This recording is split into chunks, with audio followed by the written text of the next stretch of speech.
الحمد لله نحمده ونستعينه ونستغفره ونؤمن به ونتوكل عليه ونعوذ بالله من شرور أنفسنا ومن سيئات أعمالنا من يهده الله فلا مضل له ومن يضلل فلا هادي له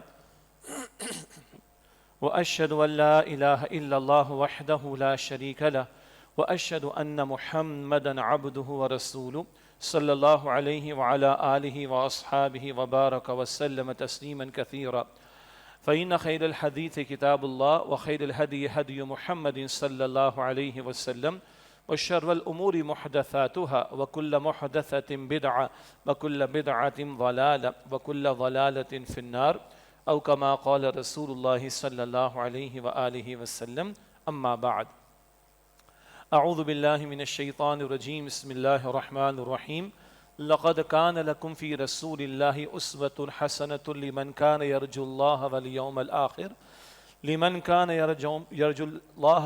الآخر وذكر الله كثيرا صدق الله العظيم اللهم صل وسلم على نبينا محمد رب اشرح لي صدري ويسر لي أمري واحلل عقدة من لساني يفقهوا قولي واجعل لي وزيرا من أهلي آمین یا رب العالمین۔ سورۃ الاحزاب کی آیت نمبر 21 بہت معروف ہے، نبی اکرم صلی اللہ علیہ وسلم کے اسوہ حسنہ کے بیان کے حوالے سے ارشاد ہوا ہے کہ لقد کان لکم فی رسول اللہ اسوۃ حسنہ، یقیناً تمہارے لیے رسول اللہ صلی اللہ علیہ وسلم کی زندگی میں بہترین اسوہ، بہترین نمونہ موجود ہے، لمن کان یرجو اللہ والیوم الآخر، مگر اس کے لیے کہ جو اللہ اور آخرت کے دن کی امید رکھتا ہے، اللہ پر ایمان ہے، آخرت کا یقین ہے، وَذَكَرَ اللَّهَ كَثِيرًا، اور وہ کثرت سے اللہ سبحانہ وتعالیٰ کا ذکر کرتا ہو۔ عام طور پر ماہ ربیع الاول میں اس آیت کریمہ کی تلاوت کا اہتمام ہوتا ہے اور کچھ اس کے تعلق سے کلام بھی ہوتا ہے۔ البتہ یہ اسوہ حسنہ کا معاملہ زندگی کے تمام گوشوں، تمام امور کے لیے ہے۔ اللہ تعالیٰ کی منشا کیا ہے، اللہ تعالیٰ کی رضا کس میں ہے، وہ اللہ کے رسول سے معلوم ہوگا صلی اللہ علیہ وسلم۔ اور اللہ تعالیٰ نے یہاں تک فرمایا ہے سورہ نساء کی آیت نمبر 80 میں کہ مَن یُطِعِ الرَّسُولَ فَقَدْ أَطَاعَ اللَّهَ، جس نے رسول اللہ صلی اللہ علیہ وسلم کی اطاعت کی اسی نے اللہ سبحانہ وتعالیٰ کی اطاعت کی۔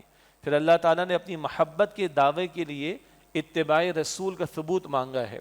سورہ آل عمران کی آیت نمبر 31 ہے، ارشاد ہوا کہ قُلْ إِن كُنتُمْ تُحِبُّونَ اللَّهَ فَاتَّبِعُونِي يُحْبِبْكُمُ اللَّهُ وَيَغْفِرْ لَكُمْ ذُنُوبَكُمْ۔ اے نبی علیہ السلام ان سے فرما دیجئے لوگو، اگر تم اللہ سے محبت کرنا چاہتے ہو تو میری یعنی رسول اللہ علیہ السلام کی اتباع کرو، پیروی کرو، فٹ سٹیپس کو فالو کرو، تو اللہ تم سے محبت فرمائے گا اور تمہارے گناہوں کو بخش دے گا۔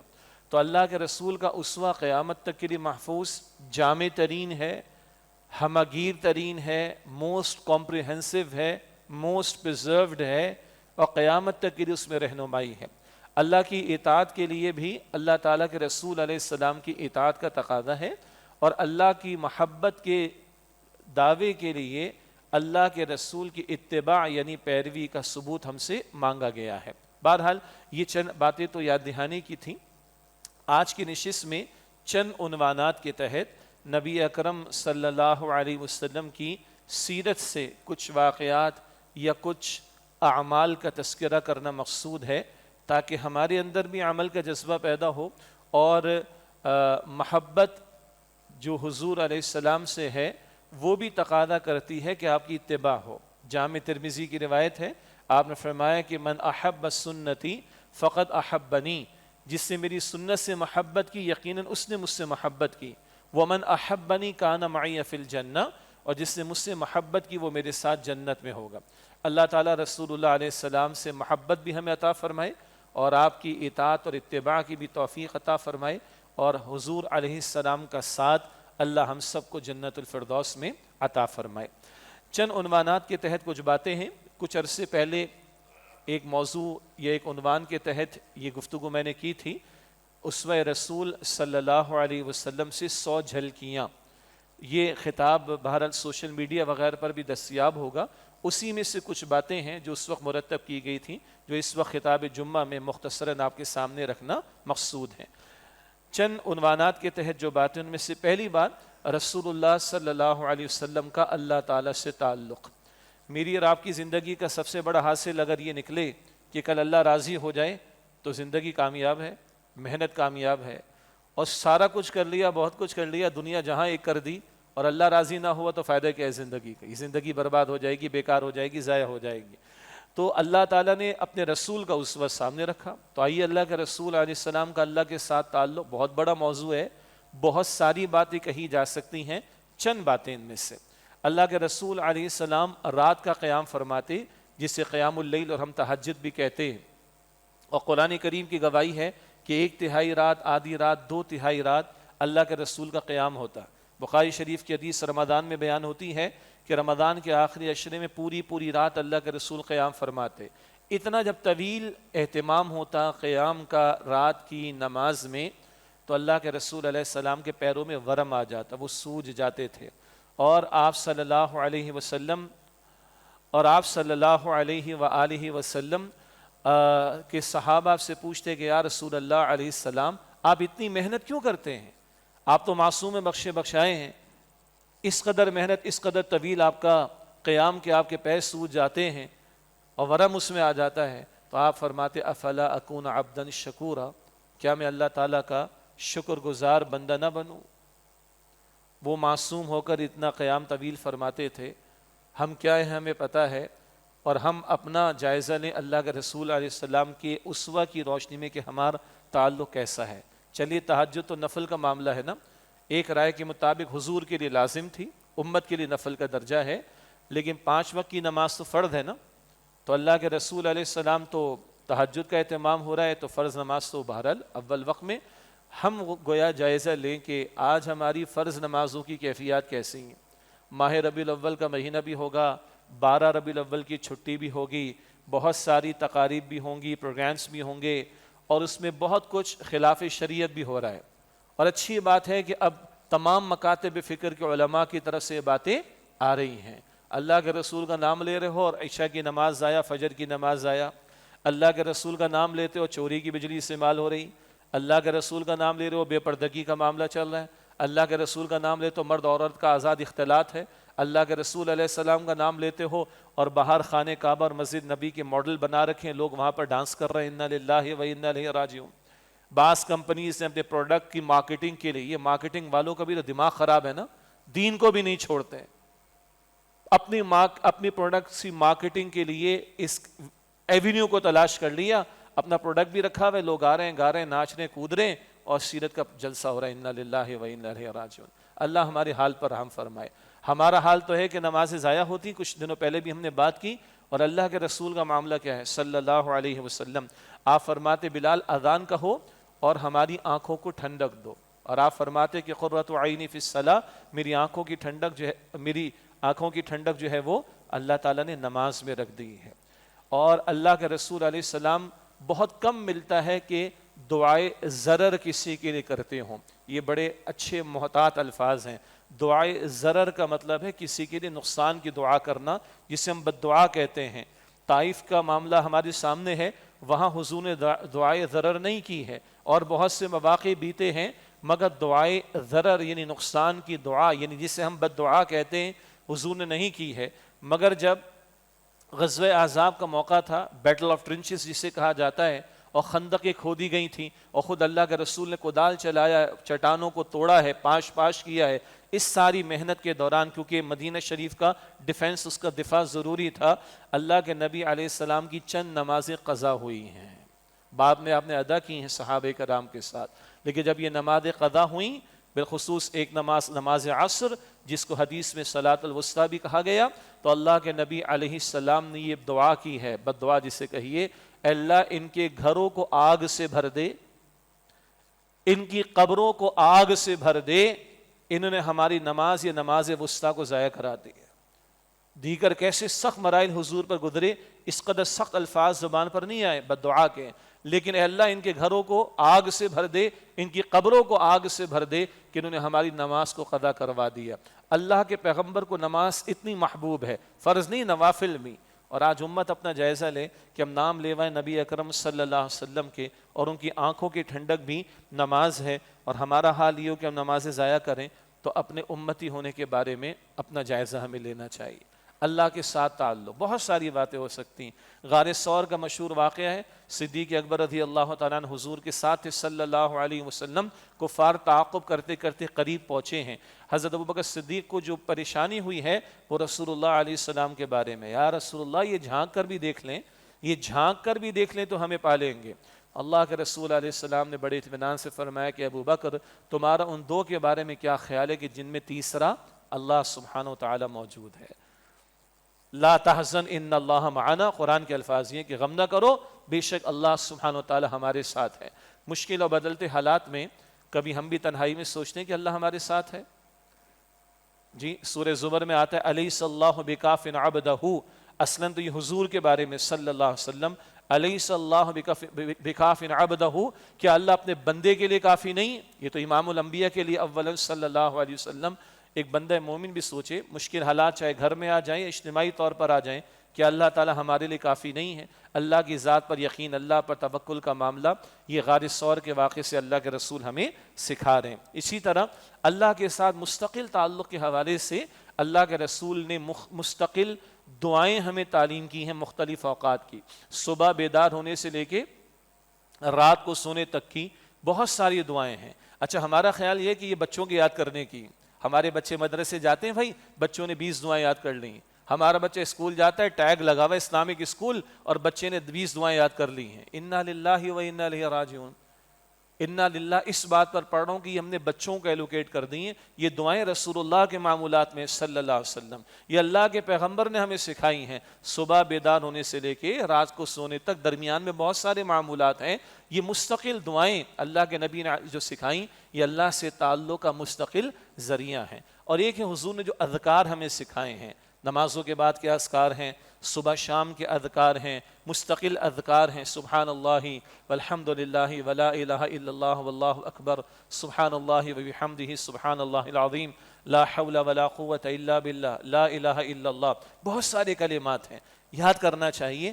یہ کلمات، یہ اذکار اور یہ مسنون دعائیں، یہ مستقل نبی علیہ السلام نے ہمیں طریقہ بتا دیا اللہ تعالیٰ کے ساتھ تعلق کا۔ اسی طریقے پر اللہ کے پیغمبر صلی اللہ علیہ وسلم کا اللہ سے محبت کا معاملہ، اور اللہ کی طرف جب آپ وصال فرما کر جا رہے ہیں تو اس وقت کی کیفیت کا معاملہ۔ حضور نے فرمایا کہ پہلے ایک حدیث سنے پھر اگلا بیان آئے گا۔ حضور نے فرمایا کہ جس کسی نے مجھ پر احسان کیا ہے میں نے اس کے احسان کا بدلہ چکایا سوائے ابو بکر کے رضی اللہ عنہ۔ جس کسی نے احسان کیا میں نے اس کے احسان کا بدلہ چکایا سوائے ابو بکر کے، اللہ ہی عطا فرمائے گا۔ لیکن پھر حضور فرماتے دوسری حدیث میں، اگر میں کسی کو خلیل، اپنا تنہائی کا دوست بناتا تو ابو بکر کو بناتا، لیکن نہیں بنایا۔ اگر بناتا تو کس کو بناتا؟ ابو بکر کو بناتا۔ تو کس کو بنایا؟ اللہ سبحانہ و تعالیٰ کو۔ اور آخری کلمات جب دنیا سے تشریف لے جا رہے ہیں رسالت معاب علیہ السلام، تو کیا کیفیت تھی؟ بی بی فاطمہ الزہرا نے آپ کی کچھ کیفیت محسوس کی تو وہ روئی ہیں، تو اللہ کے رسول نے یہ بھی فرمایا کہ بیٹا آج کے بعد تیرے ابا جان کو کوئی تکلیف نہیں کہ میں اپنے رب سے ملاقات کے لیے جا رہا ہوں۔ اور پھر حضور کے بالکل آخری کلمات جو زبان مبارک سے جاری ہوئے، پھر آپ کا وصال ہوا ہے، اللہم فی الرفیق الاعلی بل الرفیق الاعلی، اللہ تیری طرف کہ تو ہی سب سے بڑا دوست ہے۔ ہم بھی سوچیں کہ کیا اللہ تعالیٰ ہماری ترجیحات میں ترجیح نمبر 1 ہے؟ اللہ تعالیٰ ہماری پرائرٹیز میں پرائرٹی نمبر 1 ہے؟ ہماری محبت کا معاملہ، محنتوں کا معاملہ سب سے بڑھ کر اللہ کے لیے ہے؟ سورہ انعام کی آیت نمبر 162 قربانی کی دعا کے موقع پر بھی ہم پڑھتے ہیں، ان صلاتی و نسکی و محیای و مماتی للہ رب العالمین، بے شک میری نماز و میری قربانی اور میرا جینا اور میرا مرنا سب اللہ سبحانہ و تعالیٰ کے لیے جو تمام جہان والوں کا رب ہے۔ اللہ ہمیں غور کرنے اور حضور علیہ السلام کی پیروی کرتے ہوئے اللہ تعالیٰ سے تعلق کی مضبوطی کی توفیق عطا فرمائے۔ یہ اپنی جگہ بڑے موضوعات ہیں، میں تو چند جھلکیاں آپ کے سامنے یاد دہانی کے طور پر میری اور آپ کی یاد دہانی کے لیے رکھنا چاہ رہا ہوں۔ دوسرا عنوان وہ ہے فکر آخرت کا معاملہ۔ انبیاء اور رسول نے اللہ کو ماننے، آخرت کو ماننے کی دعوت دی اور خود اس کی فکر کر کے دکھائی، اور امام الانبیاء صلی اللہ علیہ وسلم کی فکر سب سے بڑھ کر تھی آخرت کے بارے میں۔ چنانچہ اللہ کے رسول مکرم صلی اللہ علیہ وسلم کا بڑا خوبصورت جملہ ہمیں ملتا ہے، سادہ سے الفاظ۔ واقعہ کیا ہے؟ آپ کی حجر مبارک میں بکری ذبح ہوئی ہوگی، آپ تشریف لے گئے، واپس تشریف لائے تو بھی حضرت عائشہ صدیقہ رضی اللہ تعالیٰ عنہ سے پوچھا عائشہ کیا بچ گیا؟ تو عرض کی کہ بس وہ شانہ یعنی کندھا، یہ گوشت اللہ کے رسول کو پسند تھا، یہ کندھا یہ شانہ اس کا کچھ حصہ بچ گیا ہے، باقی دے دیا ہے۔ تو اللہ کے رسول علیہ السلام نے تربیت بھی فرمائی اور اصول بتایا کہ جو دے دیا وہ بچ گیا، اور جو بچ گیا وہ خرچ ہو گیا۔ جو بچ گیا وہ تو ہم کھائیں گے نا، اور جو ہم نے کھانا ہے تشریح ہے اس کا تو سوال ہوگا۔ ثم لتسألن یومئذ عن النعیم، یہ تشریح کے الفاظ ہیں، لازماً تم سے نعمتوں کے بارے میں سوال کیا جائے گا۔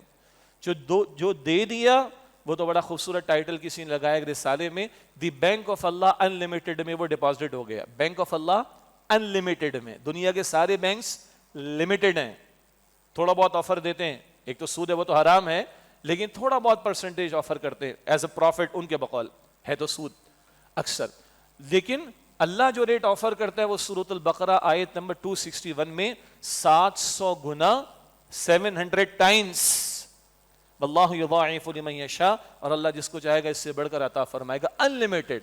اس سے کہا the bank of Allah in limited میں ڈپازٹ ہو گیا۔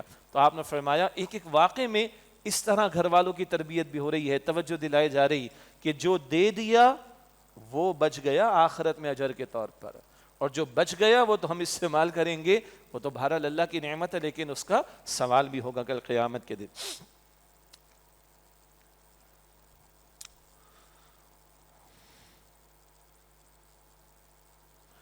جی اگلا واقعہ ہے کہ اللہ کے رسول مکرم علیہ السلام اپنے حجرے میں ایک روایت کے مطابق ٹاٹ پر یا بوری پر آرام فرما رہے تھے، اور آپ کے جسم پر تیبند تھا، اور اس ٹاٹ یا بوری کے نشانات آپ کے جسم اطہر پر۔ تو حضرت عمر رضی اللہ تعالیٰ حجرے میں داخل ہو، اور جب یہ کیفیت دیکھی ان کی آنکھوں میں آنسو۔ اے اللہ کے رسول، یہ قیصر و کسریٰ، یہ روم اور ایران کے بادشاہ، یہ مشرک، یہ کافر، یہ اللہ کے باغی اور سرکش، یہ محلات میں اور مخملی بستروں پر رہتے ہیں، سوتے ہیں، عیاشیاں کرتے ہیں، اور آپ اللہ کے رسول اور آپ کی یہ کیفیت، یہ آپ کا لیونگ سٹینڈرڈ ہے؟ تو اللہ کے رسول علیہ السلام نے پھر تربیت فرمائی، اے عمر تم اس پر راضی نہیں کہ ان لوگوں کو دنیا مل جائے، تم اس پر راضی نہیں ہو کہ ان کو دنیا مل جائے اور ہمیں آخرت مل جائے۔ یہاں کا بڑے سے بڑا محل، قیمتی سے قیمتی ترین بستر، عیاشیوں کے راحتوں کے جتنے سامان ہیں سب عارضی، فائنائٹ ہیں، ختم ہو جانے والے ہیں، لمیٹڈ ہیں، اور آخرت وَإِنَّ الدَّارَ الْآخِرَةَ لَهِيَ الْحَيَوَانُ، ہمیشہ رہنے کی زندگی۔ بل تؤثرون الحیات الدنیا والآخرۃ خیر وابقیٰ، تم دنیا کی زندگی کو پریفرنس دیتے ہو، ترجیح دیتے ہو، آخرت حالانکہ بہتر اور ہمیشہ رہنے والی ہے۔ اللہ یقین عطا فرما دے۔ تو اے عمر رضی اللہ عنہ، تم اس پر خوش نہیں کہ ان کو دنیا مل جائے اور ہمیں آخرت مل جائے؟ ایک واقعہ ہلا دینے والا، یہ ممبر ہے نا جس پر امام صاحب، خطیب صاحب کھڑے ہو کر خطبہ دیتے ہیں، یہ ممبر رسول کی ذمہ داری ہمارے پاس۔ تو ایک مرتبہ اللہ کے رسول حیات طیبہ کے آخری دنوں میں کھڑے ہوئے، اور آپ نے خطبہ بھی عطا فرمایا، اور آپ نے اس کے ساتھ، یہ پبلک پلیس ہے، حضور فرما رہے صلی اللہ علیہ وسلم، اگر میں نے کسی کے ساتھ کوئی زیادتی کی ہو، کسی کی کوئی حق تلفی کی ہو، آیا آج مجھ سے بدلہ لے لے۔ امام الانبیاء محمد مصطفیٰ صلی اللہ علیہ وسلم اپنے آپ کو محاسبے کے لیے پیش کر رہے ہیں۔ اللہ اکبر، یہ عظمت بھی ہے حضور کی اور امت کے لیے تعلیم۔ اگر میں نے کسی کا حق مارا، اگر میں نے کسی کی حق تلفی کی ہو، اگر میں نے کسی کے ساتھ زیادتی کی ہو، آئے مجھ سے بدلہ لے لے۔ پھر اگلا واقعہ آپ کو پتا ہوگا، ایک صحابی کھڑے ہو کہ حضور میرے ساتھ معاملہ ہوا، آپ کی چھڑی میری کمر پر لگی تھی، آؤ تم بدلہ لے لو۔ یا رسول اللہ نہ نہ نہ، میری تو کمر پر اس وقت قمیض نہیں تھی۔ حضور نے قمیض ہٹائی اپنی، اور ان صحابی نے مہر نبوت کو چوم لیا۔ یا رسول اللہ میں نے کیا کوئی بدلے کی بات کرنی، میں تو مہر نبوت کو چومنا چاہتا تھا۔ اب یہ ان صحابہ کی اپنی محبتوں کا اظہار ہے، وہ اپنی جگہ پر، رضی اللہ تعالی عنہم اجمعین۔ مگر آپ غور کریں، بڑی بھاری بات عرض کر رہا ہوں، ہم میں سے کتنے لوگ ہیں مجھ سمیت جو اپنے آپ کو اپنے گھر والوں کے سامنے بھی پیش کریں، پبلک تو بات کی بات ہے، بیوی کے سامنے، ماں باپ کے سامنے، اولاد کے سامنے، اور اعتراف کریں کہ غلطی کی ہوگی میں نے، چلو مجھے معافی کر دو، اتنی بات ہے ہم میں ہمت؟ اچھا اگر آج ہی نہیں تو کل اللہ کو کیسے فیس کریں گے ہم؟ اگر آج ہم یہ نہیں کر سکتے تو اللہ کے سامنے کیسے کھڑے ہوں گے بھائی؟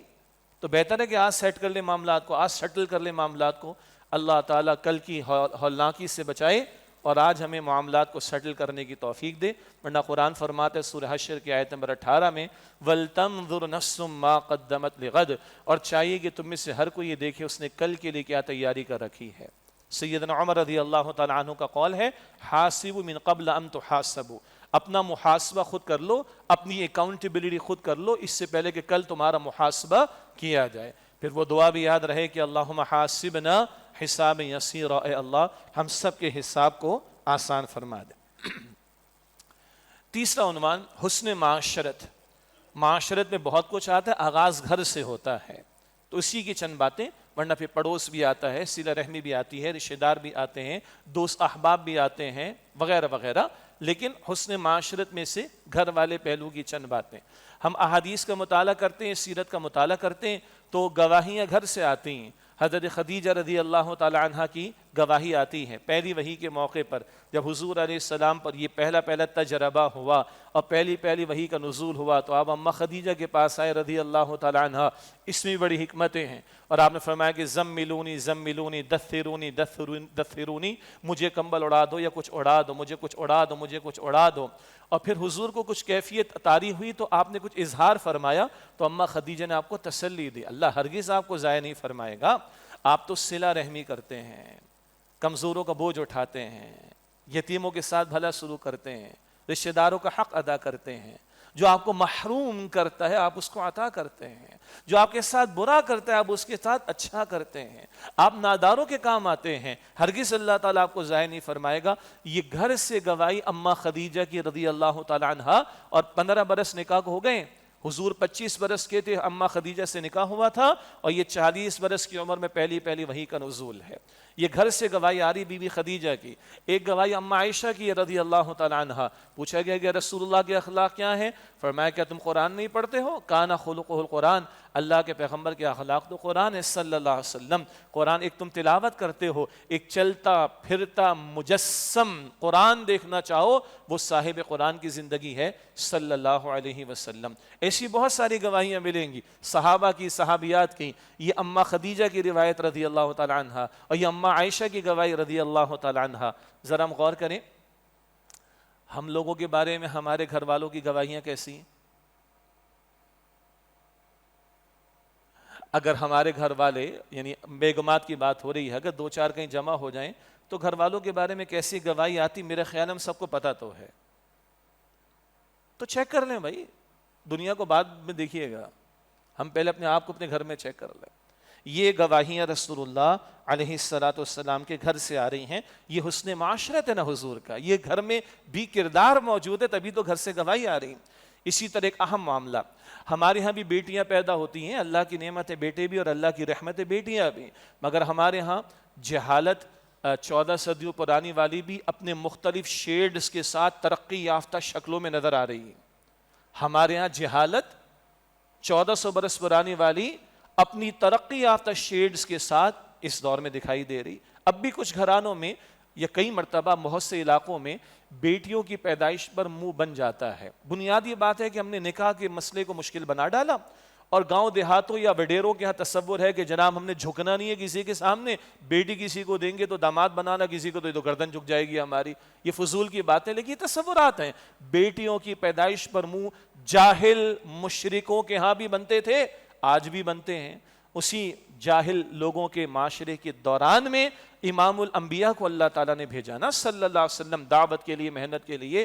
وہاں کیا ہوا؟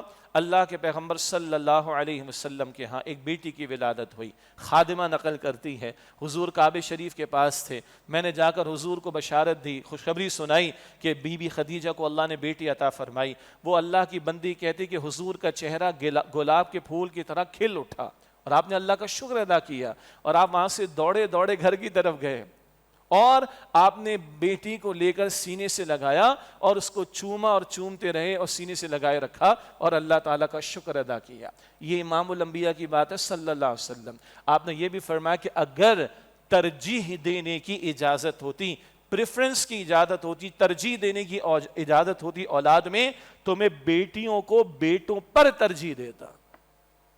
لیکن بہرحال دونوں اللہ کی نعمتیں.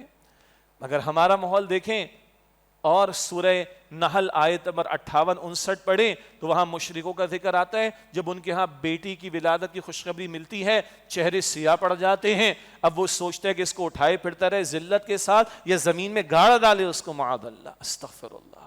اس ماحول میں یہ امام الانبیاء صلی اللہ علیہ وسلم کی کیفیت. اسی طرح گھر میں جہاں خوشی آتی ہے وہاں غم کا معاملہ بھی آتا ہے. اللہ کے پیغمبر علیہ السلام ان کیفیات سے بھی گزرے، اور اللہ کے پیغمبر علیہ السلام کے ایک بیٹے کا انتقال ہوتا ہے جناب ابراہیم کا، تو اللہ کے پیغمبر علیہ السلام کی آنکھوں میں آنسو بھی ہیں. اور آپ نے کیا خوبصورت توازن پر مبنی جملے عطا فرمائے کہ آنکھ آنسو بہاتی ہے اور دل غمگین ہے، اور بیٹا تیری جدائی پر ہمیں افسوس ہے. یہ باپ کی شفقت بھی تو ہے، باپ کی محبت بھی تو ہے. تو آنکھ آنسو بہاتی ہے، دل غمگین ہے، اور بیٹا تیری جدائی پر ہمیں افسوس ہے، لیکن زبان پر وہی ہوگا جس سے اللہ تعالیٰ راضی ہو جائے، جس سے اللہ راضی ہو جائے. شکوہ نہیں، شکایت نہیں. کیا توازن ہے؟ بیٹے کی محبت کا بھی اظہار، باپ کی شفقت کا بھی اظہار، اور اللہ کی رضا پر راضی رہنے کا بھی اظہار. یہ چند جملوں میں پورا توازن بھرا اسوہ ہمارے سامنے ہے. لقد کان لکم فی رسول اللہ اسوۃ حسنہ. اگلی بات تو مردوں کے لیے بڑی مشکل بھاری ہو جاتی ہے، اور وہ حسن معاشرت میں حضور علیہ السلام کا گھر میں رہتے ہوئے گھر کے کاموں کو بھی انجام دینے کا ذکر ہے. پوچھا گیا حضرت عائشہ سے رضی اللہ عنہا کہ گھر میں کیسے رہتے ہیں حضور علیہ السلام؟ تو آپ نے فرمایا ایک عام انسان کی طرح رہتے، کچھ آرام بھی کرتے ہیں، رات کو نوافل بھی ادا کرتے ہیں، گھر والوں سے گفتگو بھی کرتے ہیں، اور ان کی حاجات کو پورا کرنے کی کوشش بھی کرتے ہیں، اور ان کے کاموں میں ہاتھ بھی بٹاتے ہیں. پانی کا گلاس تو لے کر اٹھ کر پی لیا پانی، برتن سمیٹ دیا، بکری اگر کبھی ہے تو دودھ نکال لیا، کوئی ٹانکا لگانا ہے جوتے کے اندر تو لگا لیا. ہم لوگ اگر ہمیں معلوم ہو کہ کوئی مرد گھر میں یہ کام انجام دے رہا ہے تو ہم لوگ کیا کہتے آئے ہیں اس کو؟ پتہ ہے نا ہمیں کیا کہتے ہیں ہم لوگ؟ زن مرید کہتے ہیں اسے، جوروں کا غلام کہتے. شرم آتی ہے کہ نہیں؟ ہم کتنے بغیرت ہیں. کہاں جائے گی ضرب؟ گھر کے کام کرنے والے کو ہم یہ کہہ رہے ہیں کہ زن مرید ہے، جوروں کا غلام ہے. کہاں جائے گی ضرب؟ امام الانبیاء کا اسوہ یہ بیان ہو رہا ہے صلی اللہ علیہ وسلم. معلوم ہوا کہ کئی اعتبارات سے نرے جہالت میں ہم لوگ مبتلا ہیں. اصل دین شاید ہمارے سامنے نہیں آتا. عقل پرستی کا فتنہ، شیطنت کے حملے، دجالی فتنہ، مغربی تہذیب کے حملے، اور نہ جانے کیا کچھ. خود ساختہ قسم کی روایات، یہ تو باپ دادا کی روایات ہیں. تمہارے اور ہمارے باپ دادا کی روایات جوتے کی نوک پر، اگر وہ اللہ اور اس کے رسول کی تعلیم کے خلاف. ہمارے باپ دادا کی روایت ہے کہ مرد جو ہے وہ کنٹرول میں رہے گا، اور مرد جو ہے جوتے کی نوک پر رکھے گا بیوی کو. مرد کنٹرول میں رہے گا، یہ تو قرآن بھی کہتا ہے کہ الرجال قوامون علی النساء، مرد عورتوں پر قوام ہے. سورہ نساء کی آیت نمبر 34 بالکل ٹھیک ہے. مگر یہ قرآن کی تعبیر و تشریح اولن کہاں سے ملے گی؟ محمد مصطفیٰ علیہ السلام سے. وہ کیسے شوہر تھے یہ حضرت عائشہ بھی بتا رہی ہیں، دیگر ازواج مطہرات بھی بتا رہی. یہ اگر ہمارے علم میں ہو تو پھر تو کوئی 100 مرتبہ سوچے گا کہ زن مرید کہے اور جوروں کا غلام کہے. انا للہ و انا الیہ راجعون. کتنا مطلب جہالت اب بھی ہم پر طاری. ہم پڑھا لکھا دور ہے جناب، کالجز بہت ہو گئے، یونیورسٹیز بہت ہو گئی، تعلیم بہت ہو گئی، اور ڈگریز بہت ہو گئی، اور سرٹیفکیشن بہت ہو گئی، اور پتہ نہیں کیا کچھ ہو گیا. لیکن کچھ معاملات میں نرے 1400 برس پہلے کے جاہلوں کے طرز عمل پر ہماری معاشرت کے کچھ گوشے نظر آ رہے. بات کڑوی تو ہے نا، دل پہ جا کے بھی لگتی ہے. اللہ کرے کہ لگے، تاکہ غیرت کچھ آئے کہ کہاں امام الانبیاء کا اسوہ اور کہاں ایسے بدتمیزی والے، گستاخی والے جملے ہماری زبانوں پر آ جائیں. کوئی حضور کے تعلق سے معاذ اللہ نہیں کہتا، لیکن سوچے کہ ضرب کہاں جائے گی تو لگ پتہ جائے بندے کو. احتیاط کرنی چاہیے. تو ام عائشہ رضی اللہ تعالی عنہ فرماتی کہ عام انسان کی طرح گھر میں رہتے، اور آپ صلی اللہ علیہ وآلہ وسلم گھر والوں کے کام کاج میں ان کا ہاتھ بھی بٹایا کرتے تھے صلی اللہ علیہ وسلم. یہ میں نے آپ کے سامنے تیسری بات رکھی تھی. یہ تو بہت بڑا موضوع ہے، گھر کی زندگی کے بارے میں، خوشی غمی کے بارے میں، معاملات کے بارے میں، اولاد کے بارے میں، بیویوں کے بارے میں، پڑوس کے بارے میں، رشتہ داروں کے بارے میں، دوستوں کے بارے میں، ساتھیوں کے بارے میں، بہرحال اشارتاً باتیں، تاکہ شوق پیدا ہو ہم اللہ کے رسول علیہ السلام کی سیرت کا مطالعہ کریں۔ چوتھا عنوان وہ ہے حسن اخلاق کا مسئلہ، حسن اخلاق کا معاملہ۔ اب بہت بڑا موضوع ہے، بہت طویل باتیں ہو سکتی ہیں، بہت اس میں گوشے ہی گوشے ہمارے سامنے کھلتے چلے جائیں گے، لیکن یاد دہانے کے لیے دو تین باتیں۔ اللہ کے رسول علیہ السلام کا تذکرہ ہے، ایک غزوہ یا کسی سفر کا موقع تھا، غزوے کے لیے کسی اور حوالے سے سفر کا موقع تھا، کہیں پڑاؤ ڈالا گیا تو کھانے کا وقت آیا، کسی نے کہا کہ بکری میں ذبح کروں گا، کسی نے کہا کھال میں اتاروں گا، کسی نے کہا کہ کھانا میں تیار کر دوں گا، تو اللہ کے رسول علیہ السلام نے فرمایا کہ لکڑیاں میں لے کر آؤں گا۔ جیسے ہی اللہ کے رسول نے جملہ ارشاد فرمایا تو یقیناً سارے صحابہ کھڑے ہو گئے ہوں گے، نہیں نہیں یا رسول ہم کریں گے۔ آپ نے فرمایا کہ نہیں، میں اپنے لیے کسی کو پریولیج، کوئی امتیازی قسم کا معاملہ نہیں چاہتا، کوئی چھری سے بکری ذبح کرے، کوئی اس کی کھال اتارے، کوئی کھانا تیار کرے، میں بیٹھا رہوں، نہیں، میں جا کے لکڑیاں لے کر آؤں گا۔ بہرحال اس سے بہت کچھ سیکھنے کو ہے، ٹیم ورک کسے کہا جاتا ہے، لیڈرشپ کسے کہا جاتا ہے، وہ نکال لیجئے گا اس میں سے، اور نکالتے لوگ اس میں سے۔ یہ تو اسوہ ہے اللہ کے رسول علیہ السلام کا، اپنے لیے کوئی امتیازی شان پسند نہیں فرمائی آپ نے صلی اللہ علیہ وسلم، اور خود آگے بڑھ کر اپنے آپ کو آپ نے پیش کیا کہ لکڑیاں میں لے کر آؤں گا۔ ایک بڑی پیاری بات ہمیں ملتی ہے اللہ کے رسول علیہ السلام کے بارے میں، اکثر صحابہ فرماتے ہیں کہ اللہ کے رسول سے بڑھ کر مسکراتا چہرہ کسی کا نہیں تھا۔ البتہ مسکرانا ایک شے ہے، اور قہقہ مار کر ہنسنا یہ دوسری بات ہے۔ تو قہقہ لگا کر بلند آواز سے منہ پھاڑ کر ایسا معاملہ حضور کا نہیں تھا صلی اللہ علیہ وسلم۔ مسکراہٹ زیادہ سے زیادہ حضور کی کیا تھی؟ سامنے کے چند دانت نظر آتے تھے بس، لیکن اللہ کے رسول علیہ السلام کی فکر بھی ہوتی۔ وہ رات کی تنہائی کا معاملہ ہوتا، وہ اللہ کے سامنے رونا ہوتا، اور رات کا رونا کیسا ہوتا؟ تہجد کے موقع پر کہ گویا ہانڈی ابل رہی ہو چولہے کے اوپر، یہ کیفیت اللہ کے رسول کی رات کی تھی صلی اللہ علیہ وسلم۔ وہ غم کا اظہار اللہ کے سامنے، وہ رونا اللہ کے سامنے، وہ فکر کا اظہار اللہ کے سامنے۔ لیکن عموم کے اعتبار سے، عام معمولات کے اعتبار سے، اکثر صحابہ کہتے ہیں کہ حضور سے بڑھ کر مسکراتا چہرہ ہم نے کسی کا نہیں دیکھا۔ پھر اکثر صحابہ یہ کہتے ہیں، اور آج ہمارا یہ جو اسمارٹ فون اور موبائل فون کا ایک مسئلہ پیش آ گیا، اس کے اعتبار سے بھی بڑی رہنمائی اگلی بات میں ہے۔ وہ کیا ہے؟ اکثر صحابہ کہتے ہیں کہ جب میں ایک صحابی الگ الگ روایت میں، جب میں اللہ کے رسول سے ملتا صلی اللہ علیہ وسلم تو آپ اس طرح پوری توجہ سے مجھے دیکھتے کہ لگتا کہ اس پوری دنیا میں مجھ سے زیادہ آپ کو کوئی محبوب نہیں صلی اللہ علیہ وسلم۔ اکثر صحابہ یہ کہہ رہے ہیں، کئی روایات، کہ جب میں اللہ کے رسول سے ملاقات کرتا تو آپ مجھے ایسے دیکھتے کہ گویا اس دنیا میں مجھ سے زیادہ آپ کو کوئی محبوب نہیں ہے۔ اور حضور کا معاملہ کیا تھا صلی اللہ علیہ وسلم؟ جب کسی سے ملاقات ہوتی، سلام بھی حضرات ہے تو ہاتھ بھی ملانے کا معاملہ، اور ہاتھ حضور نہیں ہٹاتے تھے، سبحان اللہ، اور پوری توجہ رکھ کر سامنے والے سے بات کرتے تھے۔ آج ہمارا حال کیا ہے؟ بچے گھر میں آ رہے ہیں، اسمارٹ فون، امی السلام علیکم، سلام کر دے تو بڑی بات ہے بھائی، اب تو کچھ اور ہے۔ شوہر بیوی وہ لگے ہوئے اسکرین کے اوپر، چاہے اسمارٹ فون کی یا موبائل فون کی، کچھ اور ہے اور بات ہو رہی ہے۔ امپلائی باس کے سامنے یوں، باس بھی کبھی یوں ہے یا کبھی امپلائی یوں ہے۔ استاد شاگرد کے سامنے انتہائی درجے کی بدتمیزی ہے، یہ بد تہذیبی ہے۔ انگریزی میں ہم کہتے ہیں بڑے برے مینرز ہیں، انگریزی میں پتہ نہیں زیادہ ہمیں سمجھ میں آ رہی ہوتی، بدتمیزی کہے نا اس کو، بد تہذیبی کہے۔ اگلا بندہ فزیکلی سامنے ہے، ملنے کو آیا، پوچھنے کو آیا، یا جو واٹ ایور اٹ میں بھی، اگلا فزیکلی سامنے ہے، اور پتہ نہیں کتنے دور سے ایک بندے کی کال آنی ہے یا آ رہی ہے یا آئی ہوئی ہے، ہم اس کے اوپر یا تو معذرت کریں، بھائی ذرا میں کال دیکھ لوں، معذرت کر لیجئے، یا ادب کا تقاضا ہے۔ ورنہ درمیان میں موبائل، آگے ماں باپ، آگے استاد، آگے کوئی عالم، آگے کوئی بڑا، کس قدر بدتمیزی۔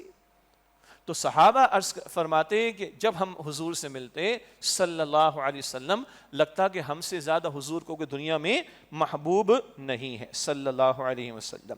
اگلی بات بھی ہم سب کے لیے بہت بہت بہت بہت زیادہ اہم ہے، اور وہ یہ کہ اللہ کے رسول علیہ السلام کے بارے میں ذکر ہے کہ آپ صلی اللہ علیہ وآلہ وسلم ایک کواری، انمیرڈ کواری، پردہ کرنے والی لڑکی سے بھی زیادہ حیا کرنے والے تھے۔ اللہ کے رسول علیہ السلام ایک کواری پردہ کرنے والی لڑکی سے بھی زیادہ حیا کرنے والے تھے. حیا کا ایک پہلو وہ ہے جس کی ضد بے حیائی ہے اور شیطانی کام ہے, اور حیا کا ایک پہلو ہے جس میں جھجک رہے بندے کو کہ وہ گناہ نہ کرے, جھجک ہونی چاہیے. بہرحال تو اللہ کے پیغمبر علیہ السلام ایک کواری پردہ کرنے والی لڑکی سے بھی زیادہ حیا کرنے والے تھے. آج کیا ہے جی, وہ شعر بھی پرانا ہو گیا, غیرت نام تھا جس کا گئی تیمور کے گھر سے. اللہ میری آپ کی ہم سب کی حفاظت فرمائے. کہتے ہیں جی پہلے بچے اسکول سے پاس آؤٹ ہوتے تھے تو ایک کریکٹر سرٹیفکیٹ ملتا تھا, ایسا ہی ہے نا. اسی طرح کوئی امپلائی کسی ادارے سے جا رہا تو سرٹیفکیٹ لے کے جا رہا ہوتا ہے. کہا کہ آج کسی کے کریکٹر کو دیکھنا, اسمارٹ فون دیکھ لیں اس کا, اگر وہ دکھا سکے تو. آج کسی کا کریکٹر دیکھنا ہو, سوچ کیا ہے, فکر کیا ہے, وہ اے آئی والے تو نکال لیں سارا, وہ اے آئی استعمال کر کے سب لوگ نکال رہے ہیں, تو کریکٹر ہی تو آ رہے ہیں. سوچتے کیا, ہم دیکھتے کیا ہیں, پریفرنس کیا ہے, ترجیحات کیا ہے. جی بھائی بات سمجھ آ رہی؟ تو آج کسی کا اسمارٹ فون اگر وہ پریزنٹ کر دے ہسٹری ڈیلیٹ کیے بغیر, سمجھ آ رہی؟ اللہ میری آپ کی ہم سب کی حفاظت فرمائے. بڑا فتنہ ہے بھائی, اور غیرت جا رہی ہے, حیا جا رہی ہے, اور ایمان جا رہا ہے. سب سے بڑا مسئلہ یہ ہے. اللہ کے رسول علیہ السلام فرمائے کہ حیا اور ایمان دونوں کمپینینز ہیں, دونوں ساتھی ہیں. ایک چلا جائے تو دوسرا بھی چلا جائے گا. حیا گئی, ایمان چلا جائے گا. اور اب ایمان جا رہے ہیں, کفر تک بات جا رہی, گستاخیوں تک بات جا رہی. شرک, کفر, اس سے بڑھ کر گستاخیاں اللہ کے بارے میں, پیغمبروں کے بارے میں, معاذ اللہ ثم معاذ اللہ. اور ہم امتی ہیں محمد مصطفیٰ علیہ السلام کے, جن کے بارے میں نقل ہو رہا ہے سیرت کی کتابوں میں اور احادیث میں کہ اللہ کے رسول صلی اللہ علیہ وسلم ایک کواری پردہ کرنے والی لڑکی سے بھی زیادہ حیا کرنے والے تھے. ایک اور اہم بات ہم سب کے لیے بہت بڑا غور و فکر کا مقام ہے. حضرت انس رضی اللہ تعالیٰ عنہ فرماتے ہیں, حضرت انس رضی اللہ تعالیٰ عنہ فرماتے ہیں, میں 10 برس تک رسول اللہ صلی اللہ علیہ وسلم کی خدمت میں رہا, خادم خاص کی حیثیت میں. حضرت انس رضی اللہ تعالیٰ عنہ فرماتے ہیں, میں 10 برس رسول اللہ صلی اللہ علیہ وسلم کی خدمت میں رہا, خادم خاص کی حیثیت میں, اور 10 سال ہزاروں دن. یہ کہتے ہیں کہ اللہ کے رسول نے کبھی یوں نہیں کہا کہ تم نے یہ کیوں کیا, اور یہ نہیں کہا کہ تم نے یہ کیوں نہیں کیا ہے. باقی بھی تفسیر حضرت انس کے بارے میں, ان کے خاندان کے لوگوں کے بارے میں. یہ اللہ کے رسول کی اخلاق کی گواہی خادم خاص کی طرف سے آ رہی ہے. چلیں ہم کچھ تو یہاں سے لیں جو ہمارے خاص ہیں, اپنے گھر والے, ہمارے قریبی, ان کے ساتھ ہمارے رویے کیسے ہیں. یہاں تو بات آ رہی ہے کہ 10 سال تک یہ نہ فرمائے کہ تم نے یہ کیوں کیا اور تم نے یہ کیوں نہیں کیا. ایسی بہت ساری باتیں ہیں جس کا مطالعہ کر سکتے ہیں. اللہ تعالیٰ ہمیں عمل کی توفیق عطا فرمائے. اس وقت کی گفتگو کا آخری حصہ رکھتا ہوں, انشاءاللہ آئندہ جمعہ لاہور میں ہوگا تو پھر اس کو وہاں مکمل کرنے کی کوشش کریں گے, ممکن ہے تو پھر یہ آپ کو ریکارڈنگ بعد میں دستیاب ہو جائے گی. اگلا ہے حسن معاملہ. معاملہ کا مطلب لین دین کرنا, آپس کے ساتھ ڈیلنگ کرنا. اور آج ہمارا امتحان نماز میں, عمرے میں, حج میں, قربانی کے عمل میں, نوافل میں اور صدقہ خیرات میں کم ہے بھائی. ہمارا امتحان معاملات میں زیادہ ہے, کاروبار میں, لین دین میں, امانت میں, وعدہ پورا کرنے میں, قرض ادا کرنے میں, اصول کے مطابق بات کرنے میں, معاہدہ پورا کرنے میں, اگریمنٹ پورا کرنے میں. ادھر امتحان زیادہ ہے ادھر کے مقابلے میں. 2 باتیں. ہجرت کی رات جان کے دشمن باہر بیٹھے ہیں, بڑے بڑے سردار مشرکین مکہ کے باہر بیٹھے, نبی علیہ السلام کو معاذ اللہ شہید کرنے کے ناپاک ارادے سے. اور حضور گئے ہیں اللہ کا نام لے کر سورہ یاسین کی آیت تلاوت کرتے ہوئے, اور اللہ نے حضور کی حفاظت فرمائی. لیکن حضور جاتے جاتے سیدنا علی رضی اللہ تعالیٰ عنہ کو فرما رہے ہیں, میرے بستر پر سونا ہے تم نے, میری چادر کو اوڑھ کر سونا ہے. اور اس رات جو سیدنا علی کو نیند آئی, کہتے ایسی کبھی نہیں آئی. اور کیا کرنا ہے علی, صبح ان کی امانت ان کو دے دینا. کن کی امانت ہے؟ یہ مشرک باہر جو بیٹھے کافر, یہ جو گھات لگائے بیٹھے ہیں، یہ جو دشمنی پر اتر آئے، یہ جان کی دشمن بنے، یہ شہید کرنے کا ناپاک ارادہ لے کر بیٹھے ہوئے، صبح ان کی امانتیں ان کے حوالے کر دینا۔ تھے کافر و مشرک، اعتماد کیا تھا؟ نہیں، یہ ہے امین، اور ہنگامی حالت ہے۔ ہنگامی حالات میں تو معاملات بدل جاتے ہیں نا، نو وے ایٹ آل، امانت اے علی ان کے حوالے کر دینا صبح۔ اتنی ہنگامی کیفیت میں جان کے دشمن باہر، ان کی امانت حضور کے پاس، اور آپ فرماتے ہیں علی ان کی امانت ان کے حوالے کر دینا۔ ہم عام حالات میں اپنی امانتوں کی پاسداری کر رہے ہیں؟ اب یہ موضوع اپنی جگہ بہت بڑا کہ امانت کا وسیع تر تصور کیا ہے، پھر کسی اور موقع پر۔